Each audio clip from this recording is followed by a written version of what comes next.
Welcome मेरे तमाम बच्चों को यूट्यूब वाले चैनल पे भी वेलकम, और यहाँ पे जो campus.pk पे हमारे बच्चे यहाँ पे ऑनलाइन है, सबको वेलकम, सबको मेरा सलाम। अगर आपको याद हो तो हम लास्ट टाइम अपनी बात को कहाँ लेके चले थे, हमने अपनी बात को किस मोड़ पे छोड़ा था। हम लोग previously in the last lecture we were discussing something about measurement. हमने अपनी बात का आगाज किया था कि फिजिकल क्वांटिटीज क्या होती हैं। हमने अपनी बात का आगाज किया था कि भाई फिजिक्स क्या है, physics is a subject of measurement. तो फिर मेजरमेंट से बात निकली थी कि वो तमाम चीजें जो मेजर की जा सके वो फिजिकल क्वांटिटीज हैं।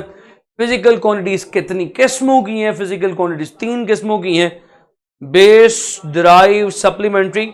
एक सवाल अक्सर पूछा जाता है कि फिजिकल क्वांटिटीज कितनी होती हैं। तो भाई फिजिकल क्वांटिटीज ना तो 2 होती हैं, ना तो 7 होती हैं, ना तो 8 होती हैं। फिजिकल क्वांटिटीज इनफिनिट होती हैं।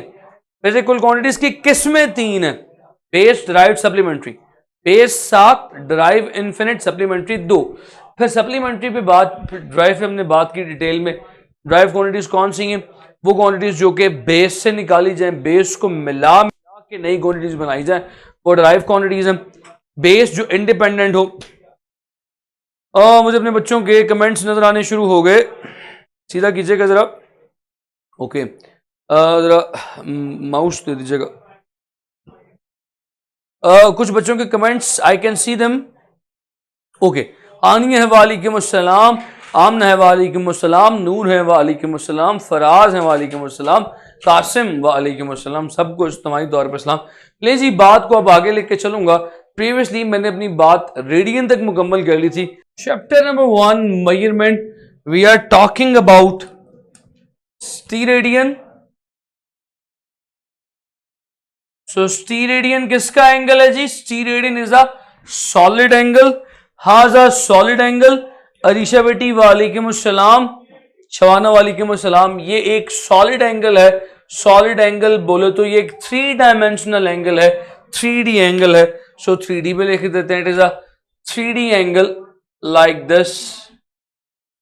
ये किस सूरत में बनता है, ये कब बनता है? मैंने बताया था कि जब आप बाहर से तरबूज खरीदने के लिए जाएं तो वो जो काट के दिखाते हैं तरबूज का एक पैच, ऊपर सरफेस होती है ग्रीन कलर की लाइक दिस, और यहां पे सेंटर में एक एंगल बन रहा होता है। ये एक सॉलिड का सफेयर का कटा हुआ एंगल है, जिसमें ये जो साइड है, वालेकुम अस्सलाम कासिम, मैंने जवाब दिया आपके सलाम का। ये साइड रेडियस है और ऊपर वाली साइड सरफेस एरिया है।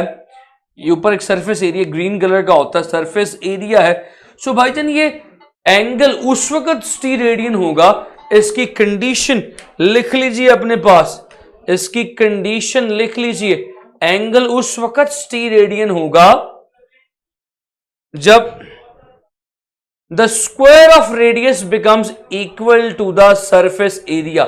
जब ये रेडियस का स्क्वायर सरफेस एरिया के इक्वल हो जाएगा, तब बीच में बनने वाले को हम एंगल को स्टीरेडियन कहेंगे। उस एंगल को थीटा से, प्लेन एंगल को थीटा से रिप्रेजेंट करते हैं। सॉलिड एंगल के लिए रिप्रेजेंटेशन है ये sign 1 ohm. This angle would be 1 ohm. Ohm बोले तो ये एंगल जो है, दिस साइन रिप्रेजेंट स्टीरेडियन है। यहां पे ये एंगल सॉलिड एंगल को, ये वाला साइन सॉलिड एंगल को रिप्रेजेंट कर रहा है। सर थोड़ा सा कैमरा नीचे कर दें। ओके, मैं भी करवाता हूं कैमरा नीचे। जरा आपको थोड़ा सा, जरा थोड़ी देर के लिए जरा आप बर्दाश्त करना पड़ेगा। अगर कैमरा मैं नीचे करवा दूंगा ना तो फिर वो जो मैंने ऊपर लिखा है वो नजर नहीं आएगा। सो जब मैं वो नीचे तक पहुंच जाऊंगा ना फिर करवा दूंगा, अभी नहीं। थोड़ा सा मैं आगे मूव ऑन कर लूं, प्रोसीड कर लूं, आगे काम करवा लूं, फिर उसके बाद कैमरा नीचे करवा दूंगा, वरना ये जो मैंने चीजें यहां पे लिखी ना ये गायब हो जाएंगी। ठीक है नूर बेटा? सो आगे चलते हैं। अब सवाल ये पैदा होता है कि भाईजान इस पूरे के पूरे सफेयर में, एक पूरे के पूरे सफेयर में, जिस तरह ये तो एक सफेयर का हिस्सा है ना, एक टुकड़ा है, वो पूरे के पूरे सफेयर में कितने स्टीरेडियंस एंगल होंगे? जैसे बताया था एक सर्कल में 2 पाई रेडियंस होते हैं, तो एक सफेयर में स्टीरेडियंस होंगे।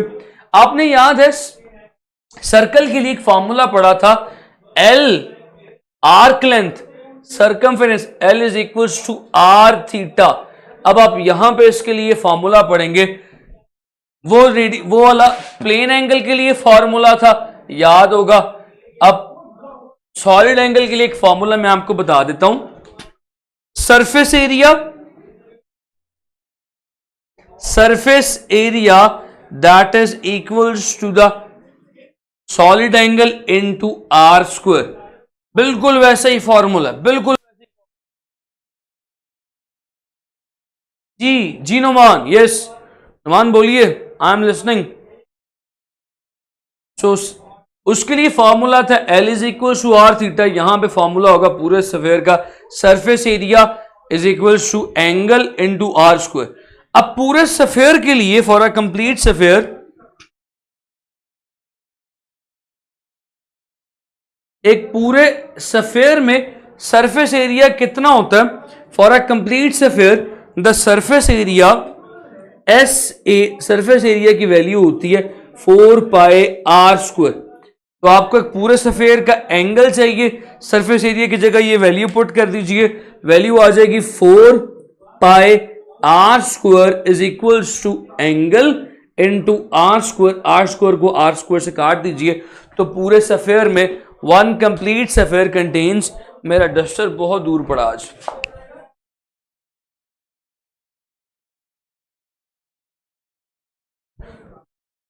एक पूरे स्फीयर में वन स्फीयर कंटेन्स, लिख देता हूं यहां पे कहीं पे,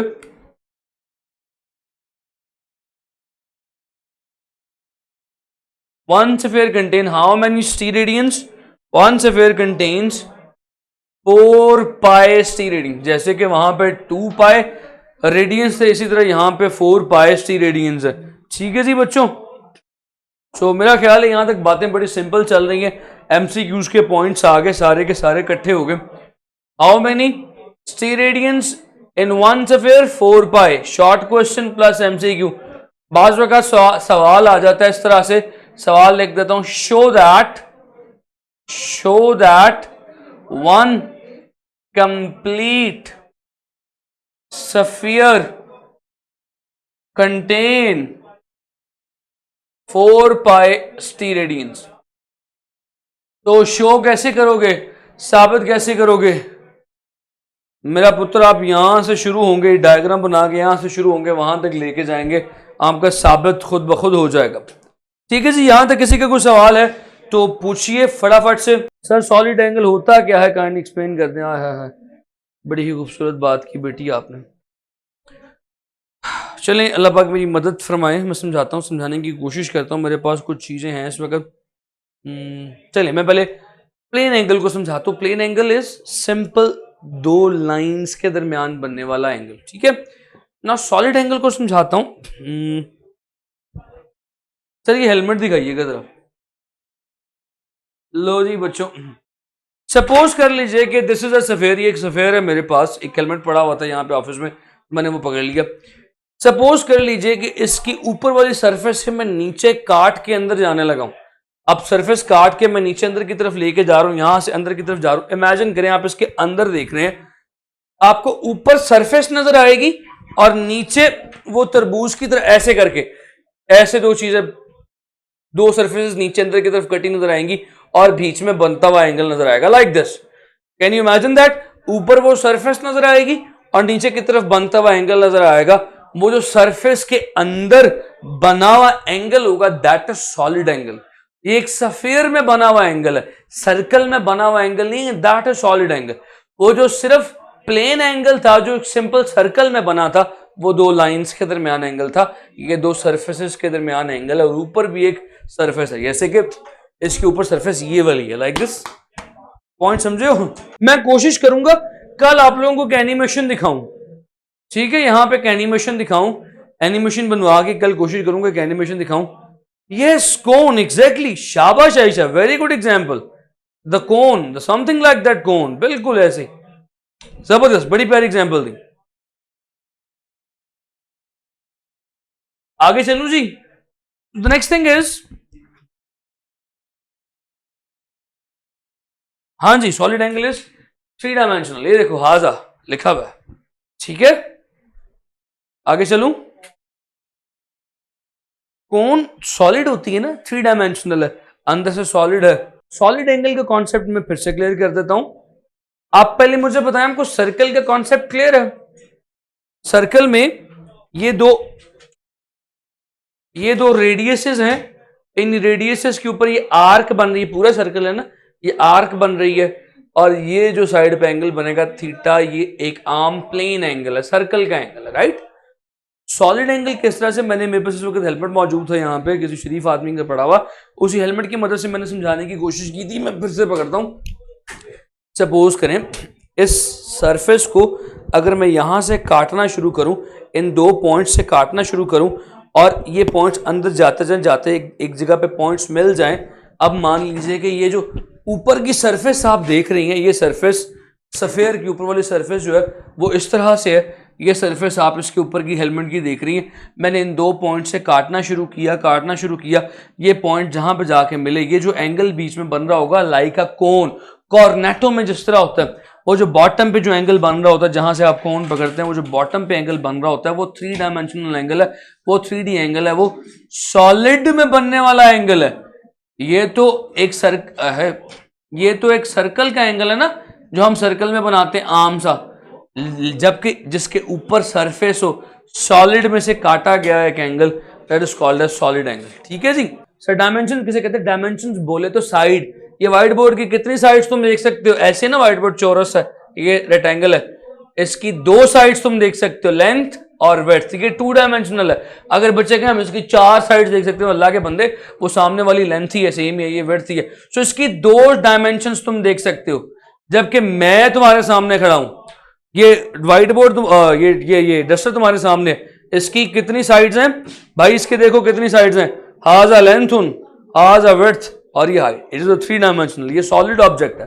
ठीक है professor, I love physics, that's good यार। अल्लाह पाक आपको ढेर सारी कामयाबियां दे in your upcoming exams, in your second year examination and the exams that you will do after second year. ठीक है चलो जी, सी रेडियन का कॉन्सेप्ट क्लियर हो गया।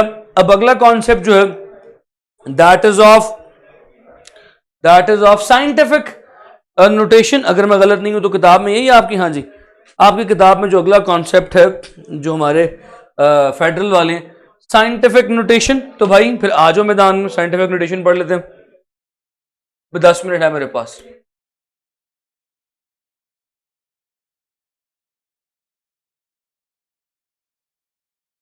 साइंटिफिक नोटेशन देखें, क्योंकि फिजिक्स जो है वो मेजरमेंट का एक सब्जेक्ट है। फिजिक्स में हमारा, जज़ाकल्लाह, फिजिक्स में हमारा पाला वैल्यूज के साथ, नंबर्स के साथ पढ़ता रहता है। बाज़ औक़ात जबरदस्त, बाज़ औक़ात हमारा पाला बहुत छोटे नंबर्स के साथ पढ़ता है, बाज़ औक़ात हमारा पाला बहुत बड़े नंबर्स के साथ पढ़ता है।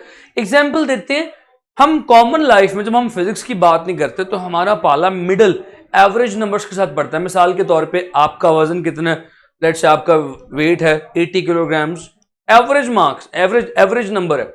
मेरा वेट कितना है, मैं आप सबसे पतला हूं तो मेरा वेट लेट्स से 50 कर लेते हैं। ठीक है, तो मेरा वेट लेट्स से 50 किलोग्राम्स है, एवरेज नॉर्मल नंबर है।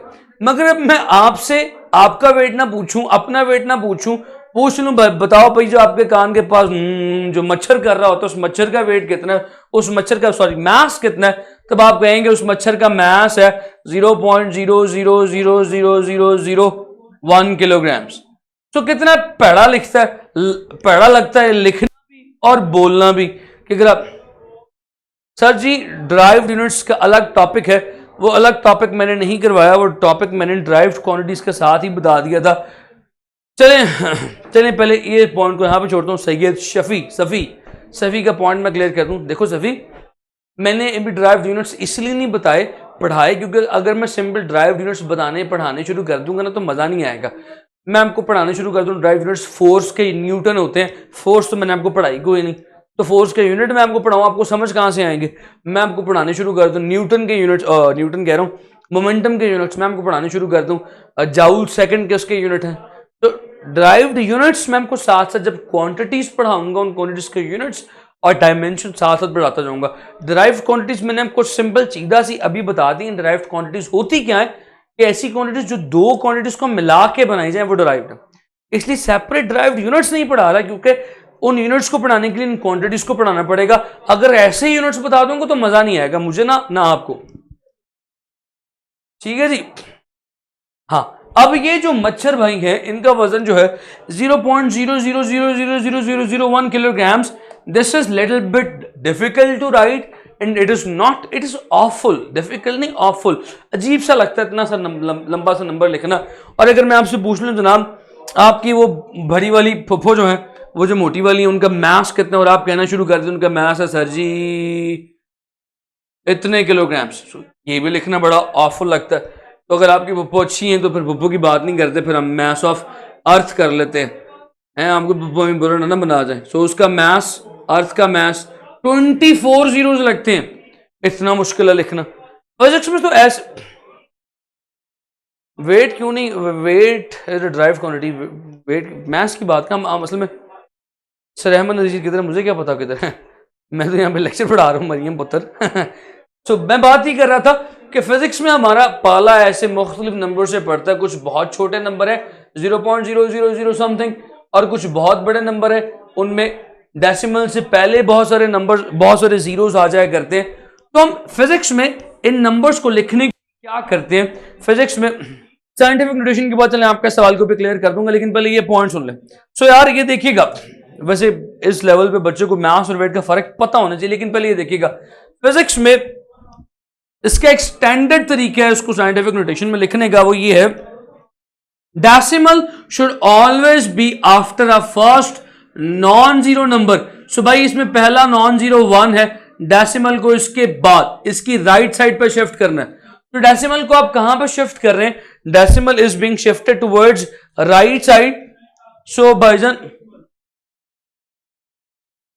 मरियम बेटी वो अभी भी पहले भी पढ़ाते हैं, अभी भी पढ़ाते हैं, अल्लाह पाक उनकी जिंदगी सलामती करे, वो भी पढ़ाते हैं, वो लाहौर बोर्ड को पढ़ा रहे हैं 9th 10th 1st second.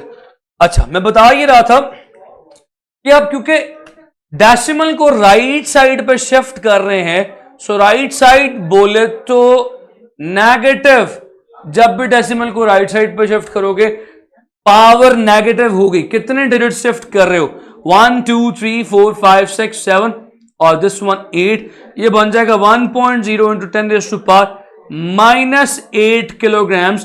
The mass of that मच्छर that moves near your air, जो आपकी रात को नींद हराम करता है, अगर बत्ती बुत्ती चली जाए तो उस मच्छर का वजन इतना है 1.0 into 10 raised to power -8 kilograms। This is how you convert any number into the scientific notation। Scientific notation बोले तो converting any number into the power of 10, किसी भी नंबर को 10 की पावर में कन्वर्ट करना साइंटिफिक नोटेशन कहलाता है। ठीक है जी बच्चों, यहां तक पॉइंट समझ में आया? किसी का कोई क्वेश्चन है तो पूछिए।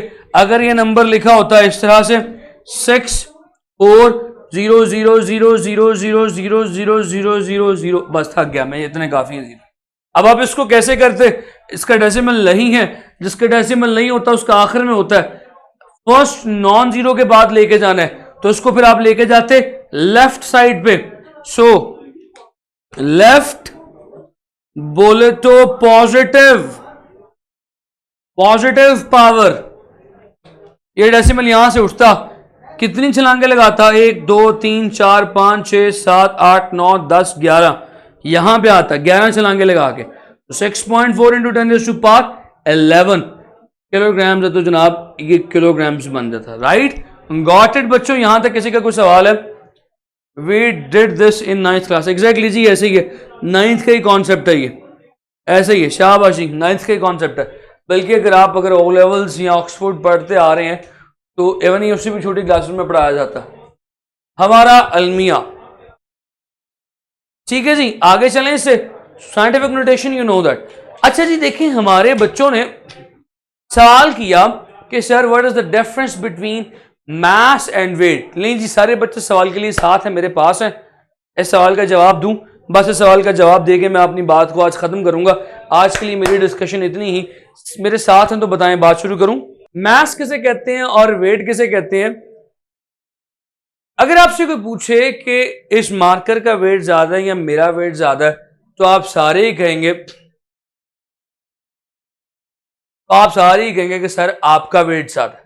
सो ये वेट है क्या, सुनिएगा।